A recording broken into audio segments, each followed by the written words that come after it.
ওয়াকফ সংশোধনী আইন বিরোধী প্রতিবাদে শিলচরে পুলিশের উপর পাথর নিক্ষেপ,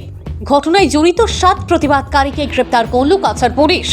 সংবাদ মাধ্যমের সাথে বিস্তারিত তুলে ধরেন কাছাড়ের পুলিশ সুপার নোমাল মাহাতো। যোৱা পৰহি যেটো ঘটনা সংঘটিত হৈছিল, এটা বেআইনী এটা সমদল ওলাই আহিছিলে,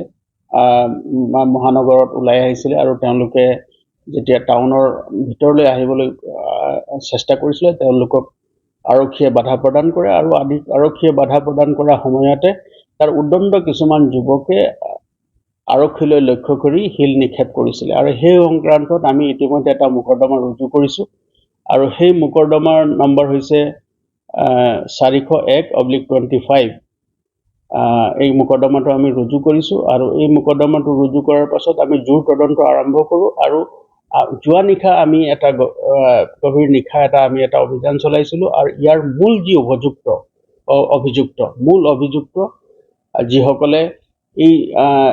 যি ওলাই অহা প্ৰদৰ্শনকাৰীসকলক তেওঁলোকে প্ৰৰোচিত কৰিছিলে আৰু এই ঘটনাত লৈ যিসকল মূল অভিযুক্ত তেওঁৰ 7জন ব্যক্তিক আমি ইতিমধ্যে এৰেষ্ট কৰিছোঁ আৰু তেওঁলোকক আমি জেল হাজতলৈ মাননীয় আদালতত তেওঁলোকক হাজিৰ কৰোৱা হৈছে আৰু তেওঁলোকক জেল হাজতলৈ প্ৰেৰণ কৰা হৈছে আৰু আমি বৰ্তমান অধিক তদন্ত এইটো চলাই আছোঁ আৰু কেইজনমান ব্যক্তিক আৰু মুখ্য ব্যক্তিক চিনাক্তকৰণ কৰা হৈছে আৰু তেওঁলোকৰ বিৰুদ্ধেও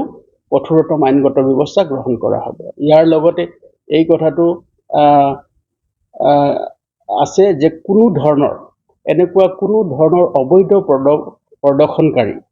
বা আইন বিৰোধী যিকোনো কাৰ্যকলাপ,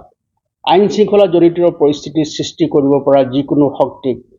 আমি ইয়াত সহ্য নকৰোঁ আৰু তেওঁলোকক